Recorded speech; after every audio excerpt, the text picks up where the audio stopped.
Every day, the Houston SPCA is making a difference in the lives of so many animals in the Houston area. And a huge reason they're able to do so much is because of regular people like you and me volunteering their time. Take a look.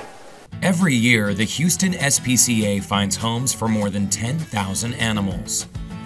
Before being put up for adoption, animals are treated for any injuries, vaccinated, spayed and neutered, and given a clean bill of health. All that work requires a staff of about 100, but also helping an army of volunteers, 1,300 of them to be exact. 1,300 volunteers? That's right. So we've got 100 staff members who really focus on maintaining the animals and keeping them healthy.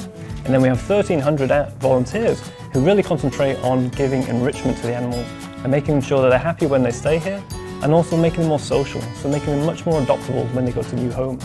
Anthony is a VP at the Houston SPCA. The volunteers are critical to what we do. They really provide so much more enrichment to the animals than we can provide as well. Our volunteers are more than just carers for the animals, they're our ambassadors. So they outreach into the community, they educate their friends, and they help spread the message and the mission of the Houston SPCA. He knows what it's like to be a volunteer because he started as one. To make the animals as happy and best as we can, the more volunteers we have, the better job that we do. Janae is one of the volunteers. During the day, she works as a research scientist, but on weekends, she comes here. I volunteer here on the weekends, so usually this is kind of how I decompress from a busy week.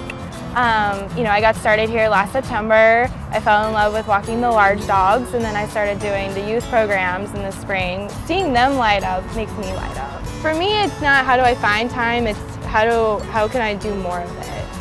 While Janae is busy walking some of the larger dogs, Joanne is busy with the little ones. And who is this little one? This is Theo. Theo is 3 months old, and he's a Labrador Retriever mix. Oh my gosh. You have the best job in the world. I know, I think so too. Wait, so you just cuddle with puppies all day? Well, we walk them, we try to train them, and Leo being one of our young puppies is 3 things we try to train him on is to walk on a leash, to sit, and to stay. And how's he doing so far? Well, he just came in, so we haven't tried with him yet. He's not doing well, that's what she's trying to say. He'll but learn, he will. Though. Yeah, he will. Joanne plans to retire in a couple years and will spend even more time volunteering then. So you work full time, yes, but you still find time to volunteer. Oh yeah. What has it brought you personally? Personally, it's brought me a lot of love, a lot of affection, a lot of satisfaction in seeing people connected with animals. And I've worked a lot of volunteer situations over my lifetime, even with the homeless, and to me these are homeless animals. It's the same thing. It's a living creature that's homeless that needs some love and can give some love. Over in the cattery, it's playtime for some of the senior cats. We also have a saying in the cattery that cats pick their person, people don't pick their cats. So, and you can tell, you've shown the same cat to different people and they'll react differently. And with the recent flooding, there are also many opportunities for temporary foster homes. Out back, Greg takes care of the horses. Helping clean out the stalls for the horses and the cows and donkeys, whatever they happen to have here. And how do you like that job so far? Not bad. It's interesting working with the big animals. I'm not used to that since I don't have any background with horses and cows and things. It's different than working with the dogs for sure. He's never done something like this before, but he loves it.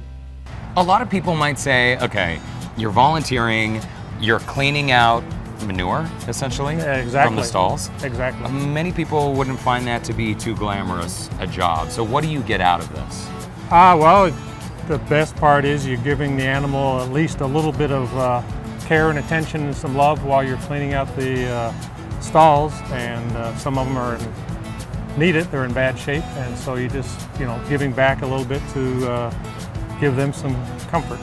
Like they say, when you give, you get a lot more back in return, and it's true with the animals here. What do you think you personally are getting in return? Just the satisfaction of helping out. I'm retired now and I have time, and it's nice to come out and be able to help something in the community where you're doing some good. And next door in the Wildlife Center, all kinds of animals, young and old, are cared for around the clock. After Hurricane Harvey, many baby squirrels ended up here. They'll be nursed back to health before being released back into the wild. No matter feathers or fur, paws or claws, The animals here are in good hands. Volunteers who, especially after Hurricane Harvey, are more committed than ever. And thank you, And Theo. Theo, too. Thank you.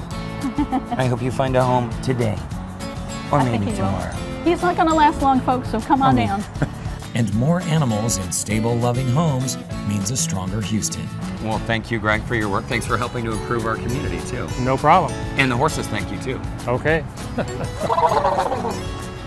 Is that Close enough. about right? Close enough. Okay. I thought so. To learn more about how you can volunteer or donate to the Houston SPCA, visit them online at houstonspca.org. Hey, coming up after the break, sneaky storage solutions that are both functional and stylish. Our lifestyle expert has some easy DIYs right after this.